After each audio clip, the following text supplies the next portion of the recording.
Good morning. আমি আপনাদের host বিপ্লব বলছি। আজকে সকালে আমরা ব্রেকফাস্ট করছি এই মুর্শিদাবাদের রিসর্টে। ব্রেকফাস্ট করেই আমরা বেরিয়ে যাব এখানকার সাইট সিন করতে। ফার্স্ট আগে মতিঝিল পার্কটা, তারপরে বাইরে যাব। গেট দিয়ে ঢুকতেই এখানে নবাব সিরাজউদ্দৌলার একটি স্ট্যাচু রাখা আছে। দেখুন, এটা দিয়ে আমরা ফার্স্ট এন্ট্রি করতে হয়। যাদের জন্য নবাব সিরাজউদ্দৌলাকে হারতে হয়েছিল, যাদের বেমানির জন্য, তাদের সব এখানে স্ট্যাচু করা আছে। দেখুন, ঘসিটি বেগম, রবার্ট ক্লাইভ, জগৎ শেঠ, মির্জাফর, এদের গোপন আতাতের জন্য, বেমানির জন্য সিরাজউদ্দৌলা হেরে গিয়েছিলেন। এখানে একটা বিরাট সৈন্যবাহিনী ফাইবার দিয়ে তৈরি করা আছে। এটা দেখানো হচ্ছে যে নবাব সিরাজউদ্দৌলা তার সৈন্য নিয়ে যুদ্ধক্ষেত্রে যাচ্ছে ব্রিটিশদের সঙ্গে লড়ার জন্য, পলাশিতে যাচ্ছে। এটা এখানে তুলে ধরা হয়েছে।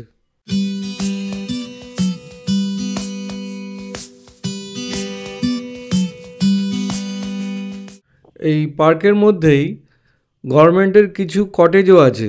এগুলো ওয়েস্ট বেঙ্গল গভর্নমেন্ট থেকে ভাড়া দেওয়া হয়। এগুলোর ভাড়া হচ্ছে 2700 টাকা প্লাস জিএসটি। তবে আমরা যেখানে আছি সেটা আরও অনেক বেশি ভালো এবং বড় এবং খুব ভালো ব্যবস্থাও। আর ওখানেই ডাইনিং রুম আছে, কিন্তু এখানে ডাইনিং রুমে গিয়ে খেতে হয় বা এখানে খাবার নিয়ে আসতে হয়। এটা অনেকটাই রাস্তা মূল বিল্ডিং থেকে। এখন আমরা এই হোটেল থেকে বেরিয়ে যাচ্ছি, বেরিয়ে সাইট সিনে যাচ্ছি। এখন এই ছোটো ভাই আমাদেরকে ফেরিঘাটে ছেড়ে দেবে। ফেরিঘাট করে আমরা ওপারে গিয়ে ওপারটা ঘুরবো। এই নৌকোর জন্য এখান থেকে টিকিট কাটা হলো 5 টাকা করে পার হেড। এই নৌকোতে ওঠা হচ্ছে। দেখুন, দুটো নৌকোকে না একসাথে জয়েন করেছে, করে এটাকে বার করেছে। আর তারপরে এতে দেখুন টোটো উঠেছে, সাইকেল, মানুষ, গাড়ি ওঠে, কিছুই গাড়ি সবই। এটাকে তো দেখবো আমার কাছে একদম নতুন, একদম মানে সম্পূর্ণ একটা নতুন অভিজ্ঞতা। খুব ভালো লাগছে দেখতে। আমরা গাড়ি নিয়ে পুরো উঠেছিলাম, যেটা আমি একটা মন্দিরটা পুরো ভুলেই গেছি, কালী মন্দিরটা যে দেখেছি। এবার দেখি মনে পড়ে কিনা, রাধাকৃষ্ণের মন্দিরটা দেখলে মনে পড়ে কিনা। আর সিনারিটা তো খুবই ভালো, খুব ভালো লাগছে দেখতে, সুন্দর লাগছে।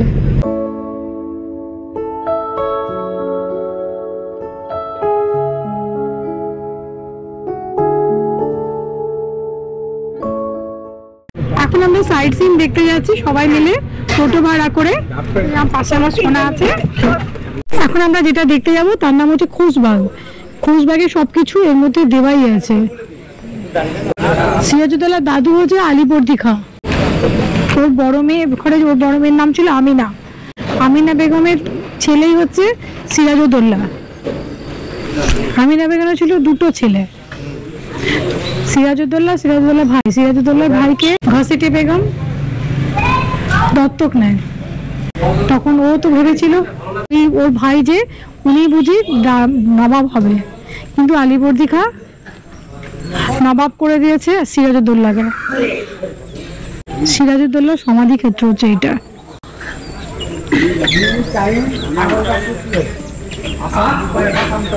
তবে আপনাদের যে জায়গাটা আসা হয়েছে, এই জায়গাটার নাম ছিল খুশবু বাগ। কেননা এই জায়গাটাকে আলীবর্দী খাঁ খুব ভালোবাসতে। উনি এখানে একটা দিল্লির জামা মসজিদ মডেলের তৈরি করেছিলেন। আর উনি এখানে 108 রকম গোলাপের চাষ করতে। আর উনি হিরাজিল থেকে এখানে আসতে নৌকো করে এসে উনি এখানে নামাজ পড়তে, ফের হাওয়া ফাওয়া খেয়ে চলে যেতে। তবে উনি মারা যাওয়ার আগেই বলে গিয়েছিলেন নবাব সিরাজউদ্দৌলাকে যে দেখ দাদু ভাই, আমি যদি মারা যাই যাতে আমার সমাধিটা যাতে খুশবাগে হয়। তো নবাব সিরাজউদ্দৌলা নিজে হাতে সমাধিটা দিয়েছিলেন। আর আলীবর্দী খাঁর ছেলে ছিলেন না, আলীবর্দী খাঁর 3 মেয়ে ছিল, আমিনা, ঘসেটি, মমিনা। তো মমিনার সমাধিটা এখানে পাবে না। মমিনার সমাধিটা রয়েছে বিহার পাটনায়। যে প্রথমের সমাধিটা পড়ছে, এই সমাধিটা হচ্ছে নবাব সিরাজউদ্দৌলার নানির সমাধি, সরফেনেসা বেগম, মানে আলীবর্দী খাঁর স্ত্রী ছিলেন। উনি বেগমদের ভিতরে বড় ছিলেন, বুড়ি ওনার সমাধিটা প্রথমে। তারপরে যে সমাধিটা পড়ছে সেটা হচ্ছে আমিনা বেগম, সিরাজের মা। পাশে একটা হচ্ছে ঘসিটি বেগম, সিরাজের মাসি কিংবা খালা, মানে যার 750 বিঘে ঝিল, মতি ঝিল। উনি ওখানে মুক্ত চাষ করতে। আর এই ঘসিটি বেগমই ছিলেন সিরাজের সাথে শত্রুতা, কেননা ব্রিটিশদের সাথে উনি হাতে হাত মিলিয়েছিলেন। তবে লাস্টে সিরাজকে বাঁচানোর জন্য খুব চেষ্টা করেছিলেন উনি। সিরাজকে বলেছিলেন তুই নদী পথে যাস না, তুই ডেঙ্গা পথে যাস। সিরাজ কিন্তু মানেনি। কি করে মানেন? ঘরের শত্রু বিভীষণ। সিরাজ সেই নদী পথে যেতে লাগলে উনি ধরা পড়ে গেলে। আমি ইতিহাসটা ভিতরে বলবো। আর এখানে দেখলে 3টাই সমাধি। এই 3জনই ছিলেন বেগম। এনারা পর্দার আড়ালে থাকতেন বলেই এনাদের সমাধিগুলো দেখছেন ব্যারাকেট দিয়ে ঘেরা। তবে স্যার এখানটাতে ভালো করে একটু ফলো করে দেখবে, ছোট বড় নিয়ে 17 জনের সমাধি। এই 17 জন হচ্ছেন সিরাজের আত্মীয় স্বজন। সিরাজকে যখন মির্জাফরের ছেলে মিলন বন্দি করেছিল সেই জাফরাগঞ্জ 1100 সমাধি যাওয়া হয়েছিল আপনাদের, ওখানেই সিরাজকে বন্দি করেছিল আর ওখানেই হত্যা করেছিল। তবে যে বাড়িটাতে হত্যা করেছিল সে বাড়িটা কিন্তু আজ পর্যন্ত খুলে না, আজ পর্যন্ত সিল করা আছে। আচ্ছা, কেন? কিছু নিশ্চয়ই কারণ আছে, না হলে তো খুলতো, আজ পর্যন্ত খুলে না। তো শেষ অবস্থায় সিরাজকে বলেছিল মির্জাফরের ছেলে মিলন যে সিরাজ তোমার আজ জীবনের কি ইচ্ছে? তো সিরাজ বলেছিল আমার জীবনে কিছু ইচ্ছে নেই, আমার আত্মীয়গুলোকে আমার দেখার ইচ্ছে। এই আত্মীয়গুলোর ছেলে বিহার থেকে, পাটনা থেকে, ঢাকা থেকে এসেছিল সিরাজকে দেখা করতে। মির্জাফরের ছেলে মিলন দেখলেন এনাদেরকে আমি যদি ছেড়ে দিই হয়তো সিংহাসন দাবি করবে কিংবা যুদ্ধ ঘোষণা করবে। তো এনাদেরকে কি করলে খাবারের সাথে বিষ দিয়ে একই রাত্রে হত্যা করে দেয় এই 17 জনকে মির্জাফরের ছেলে মিলন। তো একজনের নাম পাওয়া গেছে ওই যে সমাধিটা, নবাব আসফারউদ্দৌলা বলে একজনের নাম পাওয়া গেছে। আচ্ছা, উনি ছিলেন ঢাকার নবাব ছিলেন। আর এই সমাধিটাতে আরবি ফার্সিতে দোয়া লেখা আছে। আচ্ছা, আর এই যে উঁচু দুটো সমাধি দেখছেন এনারা খুবই বয়স্ক ছিলেন আচ্ছা, বলেই ওনাদেরকে একটু উঁচু করে মাটিটা দিয়েছিলেন। আচ্ছা। তাছাড়া বাকি সমাধিগুলো আমরা নাম পাইনি। মানে এটা একটু ভালো করে দেখো, এটা হচ্ছে দোয়া লেখা আছে এই সমাধিটার উপরে। আর ওটাতে নবাব আসফারউদ্দৌলা বলে লেখা আছে, ঢাকার নবাব, ঢাকার নবাব আসফারউদ্দৌলা। ম্যাডাম এখানে 34 জনের ভিতরে 2 জন মারা গিয়েছিলেন নরমালে। আচ্ছা, এক হচ্ছেন আলিবর্দী খাঁ আর এক হচ্ছেন লুৎফুন্নেসা বেগম। বাকি সমাধিগুলো সব হত্যা করা। ওইটা ওইটা কার সমাধি? বলবো আমি, ওনার নাম হচ্ছে দানেশ ফকির, যে সিরাজকে ধরে দিয়েছিলেন। ব্রিটিশরা ডাঙ্কা পিটে ঘোষণা করলে যে নবাব সিরাজদৌল্লাকে ধরে দিবে তাকে 1001 টাকা মুদ্রা দেওয়া যাবে। তখনকার জামানায় 1001 টাকা মানে বিশাল ব্যাপার। আর এই দানেশ ফকির ছিল এককালীন নৌকর মাঝি। তো সিরাজ কিন্তু 1757-তে শেষ যুদ্ধ হয়েছিল সিরাজের সাথে পলাশিতে। সেই যুদ্ধতে কিন্তু নবাব সিরাজদৌল্লা হেরে গিয়েছিলেন। তো ছদ্মবেশে পালিয়ে যাচ্ছিল, বিহার পূর্ণিয়া পালাচ্ছিল। সে কিন্তু সেই নদীপথেই পালাচ্ছিল। ওনার মাসি কিন্তু ঘাসিটি বেগম মানা করেছিল, তবুও নদীপথেই পালাচ্ছিল। তবে নবাব সিরাজদৌল্লা সব ড্রেস চেঞ্জ করেছিল, কিন্তু ওই পায়ের নাগরা জুতোটা চেঞ্জ করতে পারেনি। এই নাগরা জুতো দেখেই দানেশ ফকির চিনি দেন। ব্রিটিশরা দেখলেন তুমি দেশের নবাবের সাথে গাদ্দারি করলে, কোনোদিন আমাদের সাথেও করতে পারো। তো ব্রিটিশরা কি করলে ওনাকে গুলি করে মারে, ওনার স্ত্রী, ওনার ছেলে, ওনার পরিবারকে শেষ করে দেয়, যে গাদ্দার রাখা যাবে। তবে এই গাছটা দেখা আর কিছুদিন পরে এলে পরে গাছটা দেখতে খুব সুন্দর লাগতেন। গাছটার নাম হচ্ছে হোয়াইট পানসেটিয়া। পুরো সাদা হয়ে যাবে, পাতাগুলো সাদা হয়ে যাবে। যে উপায় নাই আর গোলাম হোসেন, এই গোলাম হোসেন হচ্ছেন সিরাজের দেহরক্ষী ছিলে, বডিগার্ড ছিলে। কেননা ইনি সেই পলাশির যুদ্ধতে দিয়েছিলেন সিরাজকে ড্রেস। তবে সিরাজ ওনাকে একদিনকার জন্য সিংহাসন দিয়েছিলেন। 2 পাশে দুটো দেখছি আব্দুল হোসেন, শাব্দুল হোসেন। এনারা ছিলেন 2 ভাই, যাকে বলা হয় হাফসেন খোজা। এনারা লুৎফুন্নেসার কাছে থাকতেন বডিগার্ড। তবে লুৎফুন্নেসাকে কেউ মেরেছিলেন না, উনি পাগল হয়ে গিয়ে মারা গিয়েছিলেন। সিরাজকে হত্যা করার পরে উনি পাগল হয়ে গিয়েছিলেন। সিরাজের একটা মেয়ে ছিল, উম্মতি জোহরা বলে নাম ছিল, 5 বছরের মেয়ে। তাকেও কিন্তু মির্জাফরের ছেলে মিলন ছাড়েনি। এই লুৎফুন্নেসার কোল থেকে ছিনিয়ে নিজে এই ভাগীরথী নদীতে ডুবিয়ে মেরেছিল। তবে লুৎফুন্নেসা বেগম আরো পাগল হয়ে যান। তবে স্যার সামনে যে পাঁচিরটা দেখা যাচ্ছে স্যার, পাঁচিরের নিচে যে বড় বড় উলো ঘাসগুলো দেখা যাচ্ছে নিচেই, ওখানে কিন্তু এরকম ভিট আছে, ভিটটা ঢেকে আছে, বাড়ির ভিটটা রয়েছে, বাড়িটা ভেঙে যান। তো ব্রিটিশরা কি করেছিল, ওনাকে পাগল অবস্থায় ছেড়ে দিয়ে গেছিল এখানে। তবে উনি 31 বছর বেঁচেছিল পাগল অবস্থায়। তবে উনি কি করতে, সকাল সন্ধ্যায় সিরাজের কাছে ধূপকাঠি মোমবাতি উনি জ্বালতে। তবে উনি মারা যাওয়ার আগে বলে গিয়েছিলেন আমি যদি মারা যাই যাতে আমার স্বামীর পায়ের নিচে যাতে সমাধিটা দেওয়া হয়। তবে নবাব সিরাজদৌল্লার পায়ের নিচেই ওনার সমাধিটা রয়েছে। সমাধিটা দেখছেন স্যার, এই প্লেট মারা সমাধিটা হচ্ছে শেষ স্বাধীন নবাব সিরাজদৌল্লার সমাধি। এই নবাব সিরাজদৌল্লাকে মেরেছিলেন মোহাম্মদী বেগ। মির্জাফরের ছেলে মিলন আদেশ দেয়, তারপরে মোহাম্মদী বেগ মারে পিছন দিক দিয়ে ছোড়া দিয়ে মারে। তারপরে ওনার বডিটাকে টুকরো টুকরো করে, পরে বডিটাকে সেলাই করে এই মুর্শিদাবাদটা গোটা ঘুরেছিল হাতির পিঠে করে দিয়ে সমাধিটা দিয়েছিলেন। পাশেকার সমাধিটা হচ্ছে সিরাজের নিজের ভাই ছিল না, পালিত ভাই মির্জা মেহেদি। একে মির্জাফরের ছেলে মিরান চিৎ করে ফেলে দিয়ে বুকের উপরে তক্তা ফেলে দিয়ে হাতি দিয়ে চিপে মেরেছিলেন। 12 বছরের ছেলে ছিলেন। এই যে পায়ের নিচে হচ্ছে লুৎফুন্নেসা বেগমের সমাধি। এনাকে কেউ মারেনি, ইনি নিজেই পাগল হয়ে গিয়ে মারা গিয়েছিলেন। ওই যে সিরাজের পায়ের নিচে ওটা হচ্ছে লুৎফুন্নেসা বেগমের। আর এই পাশেকারটা হচ্ছে মোহনলালের বোন আলেয়া, ভালো নাম ছিল মাধবী। উনি ব্রাহ্মণের মেয়ে ছিলেন, সিরাজের কাছে নাচ গান করতে আর গুপ্ত খবরগুলো সিরাজকে দিতে। তবে ইনি পরে ইসলাম ধর্ম করেছিলেন বলেই ওনার সমাধিটা হয়েছিল, না হলে সমাধিটা হতে না। নিশ্চয়ই আপনারা নাম শুনেছেন মীর মদন মোহনলাল, যে সিরাজের মেন সেনাপতি ছিলেন, তারই বোন ছিলেন এটা। আচ্ছা, এই যে বড় সমাধিটা দেখছেন স্যার, এই বড় সমাধিটা হচ্ছে খোশবাগের প্রথম সমাধি, আলীবর্দী খাঁ সিরাজের দাদু। তবে সিরাজ নিজে হাতেই সমাধিটা দিয়েছিলেন হীরামুক্ত জোহরা দিয়ে। সমাধিটা আরো উঁচু ছিল। যখন এখান থেকে ব্রিটিশরা চলে যায় তখন হীরামুক্তগুলো সব বার করে নেন। পরে সেন্ট্রাল সরকার নেওয়ার পরে মার্বেল পাথরটা দিয়ে বাঁধিয়ে দেন। তার পায়ের নিচে হচ্ছে সিরাজের একটাই মেয়ে ছিল, সেই উম্মতি জোহরা, 5 বছরের মেয়ে। তাকেও ছাড়েননি মির্জাফরের ছেলে মিরান, এই ভাগীরথী নদীতে ডুবিয়ে মেরেছিলেন।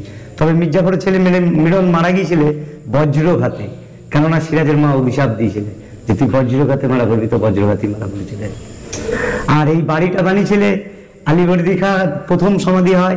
তারপরে সমাধিটা নবাব সিরাজদৌল্লা দেওয়ার পরে এই বাড়িটাকে নবাব সিরাজদৌল্লা বানিয়ে দিয়েছিল। এই বাড়িটার নাম রেখেছিলেন 12 দুয়ারি। 12টা গেট আছে বলে 12 দুয়ারি। আলীবর্দী খাঁর 3 মেয়ে ছিলেন, আমিনা, ঘাসেটি, মমিনা। এই হচ্ছে মমিনার ছেলে শওকত জন বাহাদুর। ওনার স্ত্রী মতি বেগম, উনি ছিলেন বিহার পূর্ণিয়ার নবাব ছিলেন। ওনার মার সমাধিটা রয়েছে এখন বিহার পূর্ণিয়া। এই মসজিদটা বানিয়েছিল আলীবর্দী খাঁ দিল্লির জামা মসজিদ মডেলের। আগে কিন্তু টিউবওয়েলের ব্যবস্থা ছিল না। সামনে যে গোল চৌবাচ্চাটা দেখছে, ওই গোল চৌবাচ্চাটাতে জল থাকতে আগে। উনি ওখানে হাত পা দিয়ে উঁচু করে যে নামাজ পড়তে ওই মিডিল গেটে। আর উনি ওখান থেকে প্রবেশ করে দেখতে যে কে আসছে না আসছে, একজেস্ট গেট যেটা দিয়ে আমরা প্রথম প্রবেশ করেছি। কেননা এখান থেকে আগে মতিঝিল দেখা যেতেন। ওনার মেয়েকে ঘাসিটি বেগমকে উনি এখান থেকেই দেখতে। তবে এখন মতিঝিলটা দেখা যায় না, কিসের জন্য? বড় বড় গাছপালার জন্য, বড় বড় বিল্ডিং এর জন্য। দেখুন এই আর্চের মধ্যে দিয়ে ওই মসজিদের ফটোটা কি সুন্দর এসছে। এটা একটা মাপ করেই তৈরি করা হয়েছে যাতে এখান থেকে যাতে ভালো পরিষ্কার দেখা যায়, সেই হিসাবে আমরা ফটোটা নিলাম। আমরা একটা ধাম দেখতে যাচ্ছি, 51 ফিটের একটা ধাম। দেখুন এটা হচ্ছে ধাপাপাড়া স্টেশন, এটা লাইন বন্ধ, আমরা দাঁড়িয়ে আছি এখানটাতে, সবাই টোটোতে বসে আছি। এটা হচ্ছে মা শ্রী শ্রী কীটেশ্বরী মাতার আদি মন্দির। এটা দেখুন, এটা 51 ফিটের একটা পিঠ বলে। এখানে নাকি মায়ের কপাল পড়েছিল। দেখুন আপনার দেখাচ্ছি।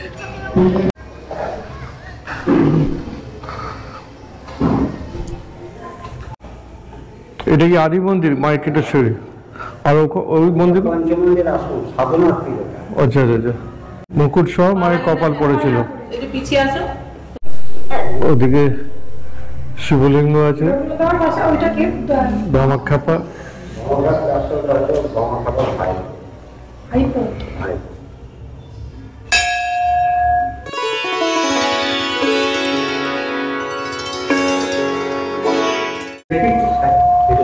এটা হচ্ছে কীটেশ্বরী মা।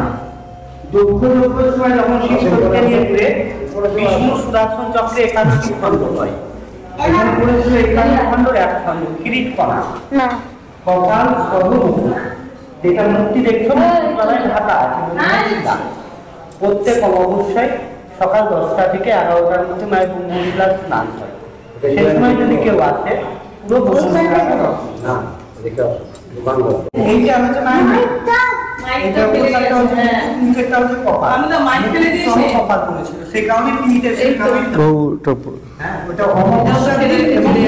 মহাষ্টমীতে মাকে স্নান করানো হয়। সে সময় এলে ব্রহ্মশিলাটা দর্শন করা যায়। আচ্ছা,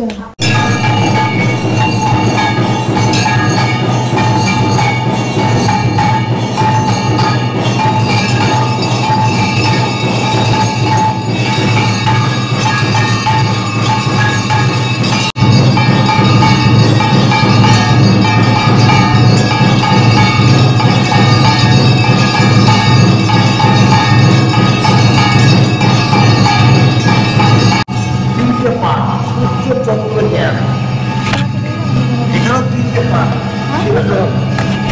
এই মন্দির প্রতিষ্ঠা করেছে নাটোরের রানী ভবানী।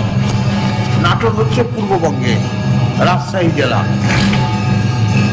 নকশার মধ্যে মাকে দেখুন, ত্রিনয়নী জিহ্বা। বাকি যে নকশা দেখছেন এটা কিন্তু ফুল পাতালতা নয়, এটা হচ্ছে বৌদ্ধ তন্ত্রের শ্রীযন্ত্র। এখানে একসময় বৌদ্ধ তন্ত্রের প্রভাব ছিল তিব্বতী তান্ত্রিকদের। এবার নকশা ছেড়ে দিয়ে খিলানটাকে বোঝার চেষ্টা করুন, এই আর্টটাকে, খোপটাকে। এটা সম্পূর্ণ ইসলামিক আর্কিটেকচার, মুসলিম স্থাপত্য। আর এই হলো আমাদের বাংলা চালা, যাকে আমরা বাঁকুড়ার ঘরানা বলি, বিষ্ণুপুর বাঁকুড়া। তাই কালীঘাটে পাবেন, দক্ষিণেশ্বরে পাবেন, তারাপীঠ, ললাটেশ্বরী, কিরিটেশ্বরী। এটা বাংলার স্থাপত্য, তাই বাংলা চালা। তাহলে বৌদ্ধ পেলাম, ইসলাম পেলাম, হিন্দু পেলাম। বাইরে বেরিয়ে মায়ের মন্দিরের চালটাকে লক্ষ্য করবেন। চালের আর্কিটেকচার আছে এরকম, অথচ ভেতরটা স্টেট, ভেতরটা সম্পূর্ণ হিন্দু স্থাপত্য, এখানে কোনো দ্বিমত নাই। অথচ এই চালটাকে যখন আপনি বাইরে গিয়ে দেখবেন, তখন দেখবেন এই গঠন শৈলীটা এরকম। এখানে আবার চার চালা হিন্দু, পেটটা ইসলাম, অপরভাগটা বৌদ্ধ। নেপালের, তিব্বতের মন্দিরগুলো দেখবেন, এটাকে প্যাগোডা বলা হয়। এই অদ্ভুত একটা ইতিহাস রানী ভবানী 300 বছর আগে দিয়ে গেছিলেন। 2023 সালে ভারত সরকার একে ওয়ার্ল্ড হেরিটেজ ঘোষণা করেছে। রানী ভবানী এই মূর্তি রক্ষা করে গেছেন।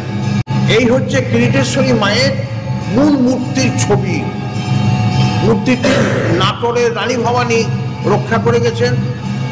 নিরাপত্তার কারণে মূর্তি কিন্তু বাইরে থাকে, এ মূর্তি মন্দিরে থাকে না, নিরাপত্তার কারণে। পৌষ মাসের মঙ্গলবার দুপুর 1টা থেকে সন্ধ্যা পর্যন্ত যদি আসতে পারেন, তাহলে এই মূর্তি আপনাদের সরাসরি দর্শন হবে শিলার উপরে রাত বেশে। মাত্র 4 দিন মাকে রাত বেশে বের করা হয়।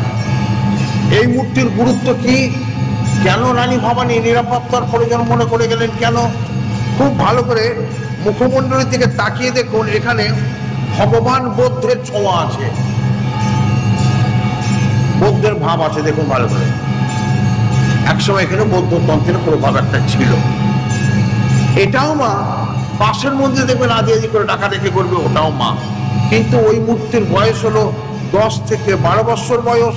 স্বাভাবিক কারণে ঐতিহাসিক গুরুত্ব নাই বলে তালার উপরে ভরসা করে আছে। এটার ঐতিহাসিক গুরুত্ব যেহেতু আছে, তাই নিরাপত্তার প্রয়োজন আছে। মা দুটি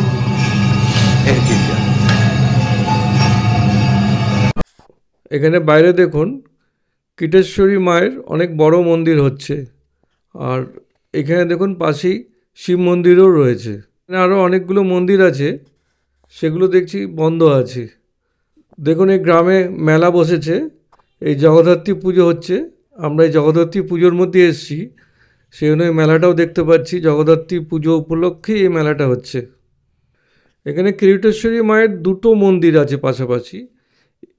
এ বলছে আমি অরিজিনাল, ও বলছে আমি অরিজিনাল। আমরা বলতে পারবো না কে অরিজিনাল। তা দুটোই আপনাদেরকে দেখালাম। আপনারা কেউ যদি জানেন কমেন্ট করে জানাবেন কোনটা অরিজিনাল।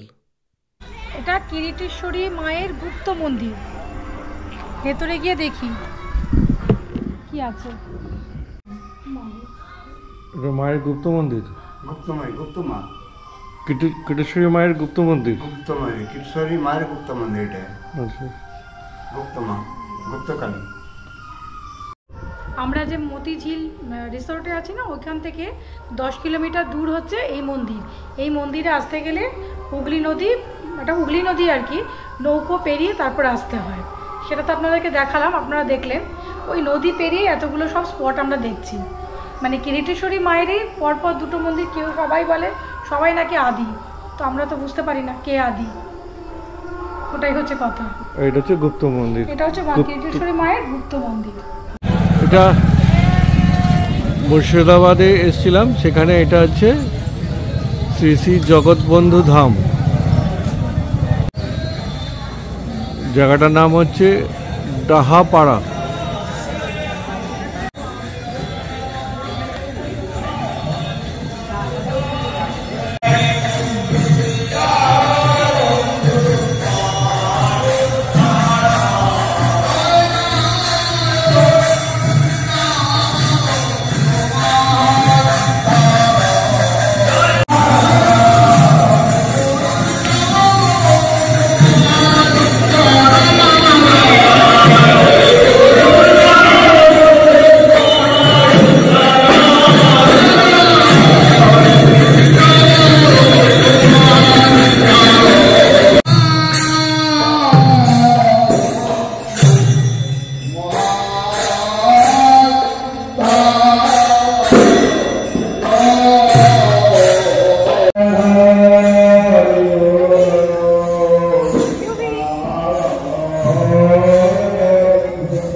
জগৎবন্ধু, উনি জগৎবন্ধু। আচ্ছা আচ্ছা আচ্ছা, জগৎবন্ধু। হ্যাঁ, আর জগৎগুরু, ওনার নাম কি? জগৎগুরুই। আমরা কলকাতা থেকে আসছি। উনি হরি পরিচয় দিয়েছেন, হরি হরি লীলার পরিচয় নারায়ণ, তিনি নাম, তিনি কৃষ্ণ, তিনি গৌর, এবার নাম জগৎ। আচ্ছা আচ্ছা আচ্ছা, তিনি পরিচয় দিয়েছেন, নিজেই পরিচয় দিয়েছেন হরি। তাই উনারই পূজা হয়, পূজা হয়। আচ্ছা আচ্ছা আচ্ছা, এবার উনার লীলার সঙ্গে এইটা ছিলেন তার মধ্যে আচ্ছা আচ্ছা আচ্ছা। আর উপরে উনি শ্রীপদ একই।